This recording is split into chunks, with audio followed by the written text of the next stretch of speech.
మొదటి లెవెల్ ప్రభుతో నడిచిన అనుభవం, రెండవ లెవెల్ మోకాల అనుభవం, ప్రార్థన జీవితం. అందరూ అనండి ఆ మాట గట్టిగా, ప్రేయర్ లైఫ్. ఈ నది పరిశుద్ధాత్మకు సాదృశ్యం. ఈ ప్రవహిస్తున్న ఈ నది పరిశుద్ధాత్మకి సాదృశ్యంగా రాయబడింది. సో ఈ పరిశుద్ధాత్మ నదిలో మోకాల అనుభవం ఉంది. ఆ మోకాలు అనగా ప్రార్థన. ఈ ప్రార్థన ఆత్మలో ప్రార్థన అనుభవానికి సాదృశ్యంగా ఉంది. సాధారణంగా రెండు రకాలుగా ఉంది ప్రార్థన అనుభవం. ఒకటి మనసుతో ప్రార్థన, రెండు ఆత్మలో ప్రార్థన. ఈ రోజున మనసు ప్రార్థన, ఆత్మ ప్రార్థన డిఫరెన్స్ చేసి మీకు చూపిస్తాను. మీరందరూ ఏ లెవెల్లో ఉన్నారు? Check your spiritual life and prayer life. ఈ రోజున ఇది నీకు ఒక సవాలుగా మారాలని కోరుకుంటున్నాను నేను. అందరూ ఆమేనండి గట్టిగా చెప్పండి, హుషారుగా, ఇంకా గట్టిగా. మనసుతో ప్రార్థన చేయుట, ఆత్మలో ప్రార్థన చేయుట. మనసుతో ప్రార్థన చేయుట అనగా నీకు కొన్ని కోరికలు ఉన్నాయి, కొన్ని ఆలోచనలు ఉన్నాయి. ఆలోచనలన్నీ మనసులో పెట్టుకొని ప్రార్థన చేస్తా. కొంతమంది స్వస్థత, కొంతమంది అక్కర్లు, కొంతమంది నెమ్మది, కొంతమందికి సమాధానం, కొంతమంది వారి కుటుంబ క్షేమం, వీటన్నిటిని మనసులో పెట్టుకొని ప్రేయర్ చేస్తూ ఉంటారు. ఇది మనసుతో తెలివితో చేసే ప్రార్థన. కానీ ఆత్మలో ప్రార్థన అది కాదు. మీకు రెఫరెన్స్ ఇస్తాను. మొదటి కొరింథీ పత్రిక 14వ అధ్యాయం 13వ వాక్యం.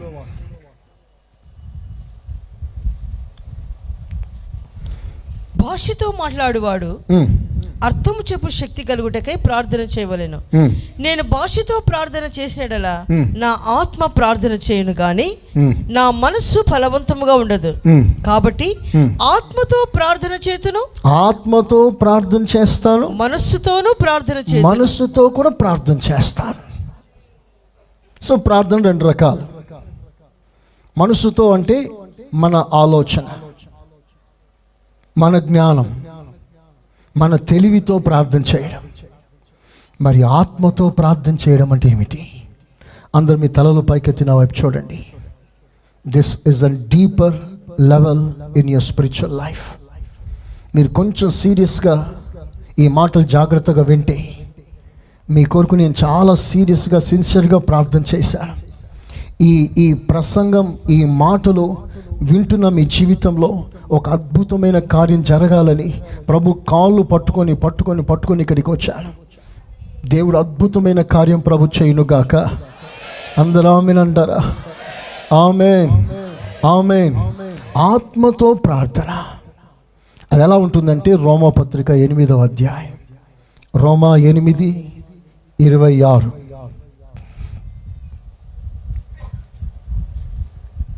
అటువలే ఆత్మయు మన బలహీనతను చూచి సహాయము చేయుచున్నాడు. ఆత్మ కూడా మన బలహీనత చూసి సహాయం చేయుచున్నాడు. ఏలయనగా మనము యుక్తముగా ఎలాగు ప్రార్థన చేయవలెను, మనము జ్ఞానముగా, యుక్తంగా, వివేకముగా ఎలా ప్రార్థన చేయాలో మనకు తెలియదు కానీ ఉచ్చరింప శక్యము కాని మూలుగులతో ఆ ఆత్మ, పరిశుద్ధాత్మ తానే మన పక్షముగా, తానే ఆ మాట చూసారా? తానే, హీ హిమ్సెల్ఫ్, ఆయన తానే మన పక్షముగా విజ్ఞాపన చేయడం ఆత్మదేవుడు ప్రారంభిస్తాడు. అందరూ మీ తలలు పైకెత్తండి. మొట్టమొదటిగా ఈ ఆత్మతో ప్రార్థన చేసే అనుభవంలోకి మీరు రావటానికి ఫస్ట్ మీ గుండెల్లో ఆ మంట, వైరాగ్యం. మీ మనసుతో మీరు చేస్తున్న ప్రార్థనలో మీరు నమ్మకంగా, వైరాగ్యంగా ఉండాలి. తీవ్ర స్థాయిలోకి ఆత్మలో ప్రార్థన అనుభవంలోకి వెళ్ళిపోవాలి. కళ్ళు తెరుస్తూ అటు ఇటు చూడడం కాదు, కళ్ళు మూసుకున్నా ఏదో ఆలోచన చేయడం కాదు. ఫస్ట్ ఆ సబ్మిషన్ రావాలి, ఆ సమర్పణ రావాలి. మోకాల మీదకి వచ్చిన వెంటనే ఒక ఆత్మీయ అంతరిక్షంలోకి వచ్చేసేయాలి. నీ మనసులో ట్రాఫిక్ అంతా క్లియర్ అయిపోవాలి. దాని గురించి దీని గురించి ఆలోచించడం, మనసులో పెట్టుకోవడం అన్నీ పోవాలి. ఇక నువ్వు దేవుని సన్నిధిలో మోకాల మీదకి వచ్చా, నీ ప్రక్కన నీ ఎదుట దేవుడు ఉన్నాడు, నీవు దేవుడు. ఆ కాన్సెప్ట్లోకి తీవ్రమైన డీప్ ఆలోచనలోకి వెళ్ళిపోయి ఆయన కాళ్ళు పట్టుకొని నువ్వు ప్రార్థన వైరాగ్యంగా ప్రారంభించు. అప్పుడు ఆత్మదేవుడు నీకు అనేక విషయాలు ప్రార్థన చేయటానికి నీకు ఆ వాక్శక్తిని ఇస్తాడు. నువ్వు మనసుతో ప్రార్థన చేస్తూ ఉంటావు, మనసుతో ప్రార్థన చేస్తూ ఉంటావు, వాళ్ళ కొరకు వీళ్ళ కొరకు ప్రార్థన చేస్తూ ఉంటావు. సడన్లో పరిశుద్ధాత్మదేవుడు నిన్ను కంట్రోల్లో తీసుకుంటాడు. చప్పలు కొడతారు ఒకసారి గట్టిగా, కొడాలు గట్టిగా. హల్లెలూయా. ఎప్పుడైతే ఆత్మదేవుడు నిన్ను కంట్రోల్లో తీసుకుంటాడో అప్పుడు నువ్వు నీ స్వాధీనంలో ఉండవు, నీవు నీ కంట్రోల్లో ఉండవు. అప్పుడు ఆత్మదేవుడు తానే నీ పక్షంలో నీ వాయిస్ ద్వారా ఆయన మాట్లాడతాడు.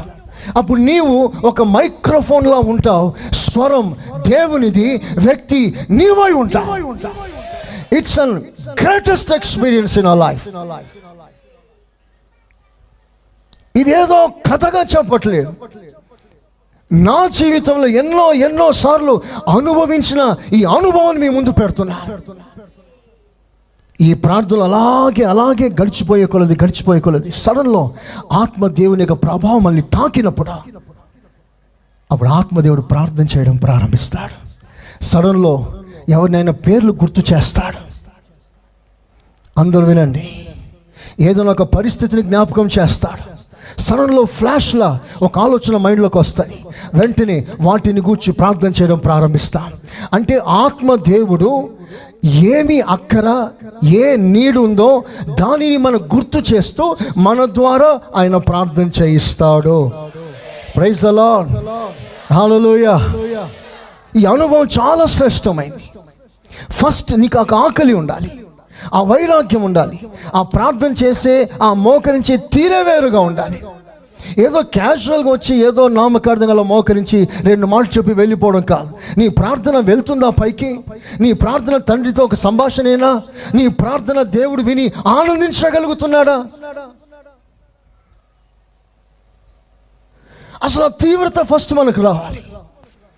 ఆ తీవ్రతలో నువ్వు ప్రార్థన ప్రారంభించు. కొంత సమయం నీ మనసుతో నువ్వు చేస్తావు. మీలో ఎంతమందికి అనుభవాలు ఉన్నాయో నాకు తెలియదు, నా అనుభవం మీకు చెప్తున్నా. కొంత సమయం అలాగే ప్రార్థన చేస్తూ ఉంటాం. ఆ తర్వాత ఏసీ ఫుల్ 19లో ఉన్న చెమటలు వస్తాయి. ఆత్మదేవుడు అనేక విషయాలు బోధించడం, మాట్లాడడం, గుర్తు చేయడం చేస్తూ ఉంటాడు. అప్పుడు ఒక్కొక్కరికి ప్రార్థన చేస్తూ ఉంటాం, ఒక్కొక్కరి కొరకు. ఈ మధ్య ఒక రాత్రి తట్టును ప్రభు లేపాడు. లేపిన వెంటనే ఒక సహోదరిని తీసుకొచ్చి ముందు పెట్టాడు. ఆ ఆలోచనలో వెంటనే ఆ సహోదరి ఏదో ఒక శాపగ్రస్తమైన మాట మాట్లాడింది. ఆ మాట వల్ల ఆమె శపించబడుతుంది. ఆ శాపం మీద పడకుండా ఒక సేవకునికి అడ్డగించమని ప్రభు ప్రేరేపించాడు. ఆ రాత్రంతా నీ శాపం ఆ బిడ్డ మీదకి రాకూడదయ్యా, తెలుసో తెలియక మాట్లాడిందయ్యా, ఆ బిడ్డ మీదకి శాపం రావద్దయ్యా. రాత్రంతా అడ్డగిస్తూ, ఆ శాపాన్ని అడ్డగిస్తూ నిలబడే పరిస్థితి. ఆత్మదేవుడు కొన్నిసార్లు ఆ ప్రేరేపణ ప్రకటన ఇస్తాడు. ఈ అనుభవంలోకి కొందరైనా రావాల్సిందిగా నేను కోరుకుంటున్నాను. Praise the Lord. ఒక లోతైన ప్రార్థన జీవితాన్ని కూర్చున్న ఆకాంక్ష మనల్ని వేధించునుగాక. ఆమేన్. ఆత్మతో ప్రార్థన సాగుతుంది. ఆత్మతో ప్రార్థన నీ మనసుతో ప్రారంభించా, కానీ ఆత్మతో ముగిస్తా. అప్పుడు పరిశుద్ధాత్మదేవుడు అనేక విషయాలు నీ ముందు పెడతాడు. నీకేం కావాలో నువ్వు కోరుకుంటా, కానీ ఆత్మలో ప్రార్థన చేస్తే దేవునికి ఏం కావాలో అది దేవుడు గుర్తు చేస్తాడు. ఒక దైవికమైన ప్రార్థనను అప్పుడు చేస్తా. Praise the Lord. ఇది ఒక అనుభవం. ఇక్కడ నుండి నీ ప్రార్థన యథార్థత అయితే ఇంకో లెవెల్లోకి తీసుకెళ్తాడు. అందరు జాగ్రత్తగా వినండి. యథార్థంగా నేను ఒప్పుకుంటున్నాను, యథార్థంగా నేను అంగీకరిస్తున్నాను. ఈ అనుభవం నాకు కూడా లేదు. ఇప్పుడు నేను చెప్పబోయే అనుభవం అది కొందరికి ఇస్తాడు, అందరికీ ఇవ్వకపోవచ్చు. పరిశుద్ధ గ్రంథంలో రాయబడిన ఆ లేఖన ఆధారంగా చేసుకుని నేను మాట్లాడుతున్నాను. నీ మనసుతో ప్రారంభించు. నెక్స్ట్ ఆత్మతో ప్రారంభించు. థర్డ్ లెవెల్, ఉచ్చు స్థాయి, ఆత్మలో ప్రార్థన దేవుడు మార్చేస్తాడు. ఇప్పుడు వినండి, ఆత్మతో ప్రార్థన చేస్తున్నప్పుడు నీ కళ్ళ ముందు కొన్ని విషయాలు వస్తాయి. దర్శనం అన్నారు, ఇట్స్ అన్ విజన్. అది డ్రీమే కానీ విజనే కానీ ఇంకేదో అలా ముందు ఫ్లాష్ మాదిరిగా కనబడడమే కానీ ఆత్మదేవుడిని గుర్తు చేస్తున్నాడు. ఒక విజన్ ఇస్తాడు, ఒక దర్శనం ఇస్తాడు. కానీ మూడో లెవెల్ ఏంటో తెలుసా? నీ కళ్ళ ముందుకు రావడం కాదు, నిన్నే దేవుడు ఆ పరిస్థితిలోకి, ఆ సంఘటనలోకి, ఆ ప్రదేశంలోకి నిన్ను తీసుకొని వెళ్ళిపోతాడు. నీ దగ్గరికి పరిస్థితి, ఆ సంఘటన రావడం కాదు, నీవే ఆ ప్రదేశానికి వెళ్ళిపోతా. ఆ సంఘటన బైబిల్లో చదువుతున్నప్పుడు నిజంగా వెంట్రుకలు నిలబడిపోయింది. ఒక తీవ్రమైన కోరిక, దాని ట్రాన్స్. నీ శరీరం ఇక్కడే ఉంటుంది, సాప మీద నీ శరీరం ఉంటుంది, కానీ నీ ఆత్మ నీలోంచి అలాగున వెళ్ళిపోయి ఎవరి కొరకు ప్రార్థన చేస్తున్నావో, ఎక్కడ ప్రార్థన చేస్తున్నావో అక్కడికి నీ ఆత్మను దేవుడు దించేస్తాడు. అక్కడ పరిస్థితులను తేటగా చూడగలిగిన స్థాయికి ప్రభు నడిపిస్తాడు. అవసరమైతే చేతులు పైకెత్తి స్తోత్రం చెప్పండి గట్టిగా, హల్లెలూయా. ఆ అనుభవాన్ని ఎక్స్ప్లెయిన్ చేయటానికి అపోస్తలుడైన పౌలుకు కూడా అర్థం కాలేదు. He could not explain that experience perfectly. అందుకే ఆయన అన్నమాట, ఒక మనుష్యుని నేను ఎరుగుదును, అతడు 3వ ఆకాశంలో కొనిపోబడ్డాడు. ఆయన కొనిపోబడినప్పుడు శరీరంతో కొనిపోబడ్డాడా, శరీరం లేకుండా కొనిపోబడ్డాడా, అది నాకు కూడా తెలియదు. It's an great experience. 1 కొరింథీ పత్రిక 12వ అధ్యాయం 3వ వాక్యం. 2 కొరింథీ పత్రిక 12:3 నుంచి.